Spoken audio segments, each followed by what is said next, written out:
اللهم صل على محمد وآل محمد. A'udhu billahi minash shaitanir rajim, bismillahir rahmanir rahim. En el nombre de Dios, el clemente, el misericordioso, la paz de Dios sea con todos sus profetas, desde Adán hasta Muhammad, salawatullah wa salamu alayhim ajma'in. Continuando con esto del orden, vamos a ver un poco cómo la ley islámica, la sharia, la legislación del Islam propone también este orden y esta conducta para la vida del ser humano. Y dentro de la sharia vamos a ver varias dimensiones en la vida del ser humano. La primera dimensión es el tema de la devoción y de la adoración. Ustedes saben muy bien que muchos de los actos de devoción son justamente establecidos bajo los cánones de un orden, tanto para poder ordenar la vida del ser humano en lo individual como para poder ordenarla en lo familiar, en lo social. Tenemos narraciones del profeta que habla justamente de un orden en el tema de la devoción, un orden al momento de plantearlo a la sociedad, como así, por ejemplo, esta dimensión de estatus paulatino que tiene la legislación islámica en materia de devoción. Usted sabe muy bien que las leyes del Islam, por ejemplo, para el rezo, para el ayuno, para la peregrinación, para el quinto, para el diezmo, no fueron establecidas por Dios de un día para otro. Hubo una etapa paulatina, tanto en el tema de la creencia, paulatinamente fue siendo radicado, digamos, la asociación, la idolatría y esta cuestión de tener varios dioses, hasta lograr el monoteísmo, luego el monoteísmo para, digamos, finalmente terminar adoptando una postura de creyente. Hubo ciertos pasos que tuvieron que darse. No fue de un día a otro que los incrédulos o los, por ejemplo, idólatras pasaron a ser monoteístas y practicantes de un día a otro.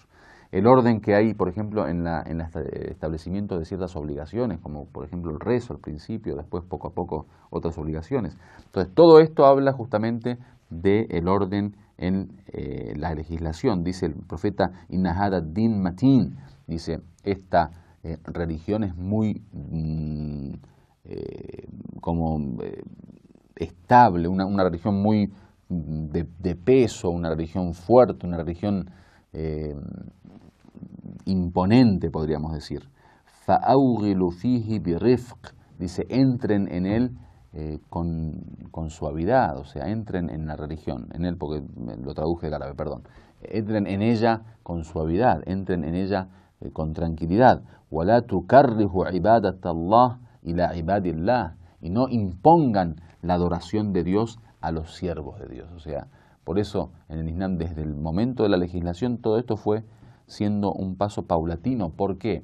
Porque la legislación educa a la sociedad, y la educación no puede darse de un día para otro. Si uno, por ejemplo, especialmente el que tiene hijos, conoce que muchos de los valores humanos, muchas de las cuestiones que bien se encuentran en el niño de una forma innata, uno tiene que promoverlas, pero no puede promoverlas de un día para otro. No puede esperar que el niño a los 4, 5, 6 años sepa todas las realidades del universo y que en base a su conocimiento pueda discernir entre el bien y el mal. El niño se equivoca, y justamente por eso en los sistemas legislativos, y especialmente en lo que tiene que ver con la justicia o el sistema judicial, los niños no tienen responsabilidad, digamos, ante la ley desde el primer día que nacen, porque obviamente son niños.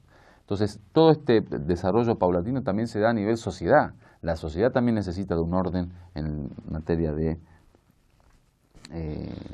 legislación. El Imam Sadiq dice, la tukarrihu ila anfusikum, la tukrihu ila anfusikum al ibada, dice, no impongan, no obliguen a sus, digamos, propias almas o espíritus la adoración.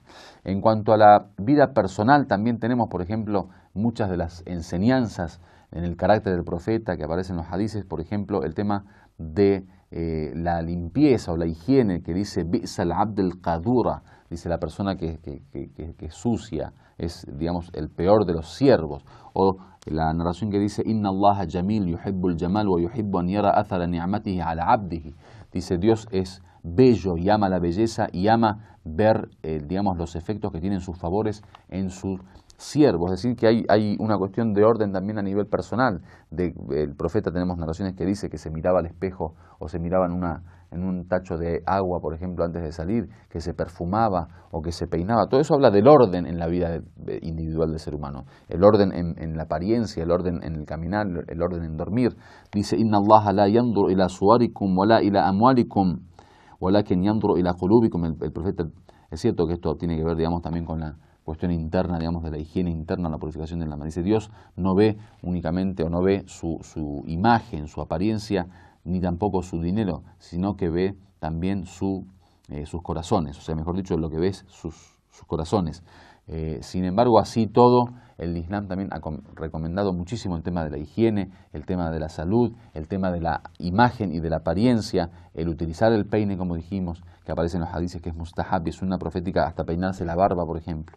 El utilizar perfumes, el profeta llegó a decir que amo 3 cosas de vuestra vida, una de ellas es el perfume.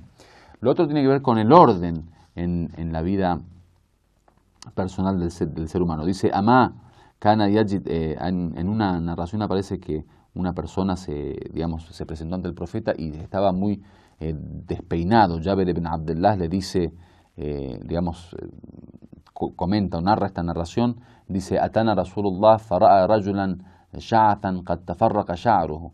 Dice, estuvimos junto al profeta y cuando vino el profeta, se acercó a nosotros, encontró una persona muy desordenada, muy desprolija y con sus pelos parados, como despeinado. Dijo, Ama kana yajid ma yusakkin bihi sha'ra. Dice, ¿acaso no encontró algo que podía de alguna manera peinar su cabeza?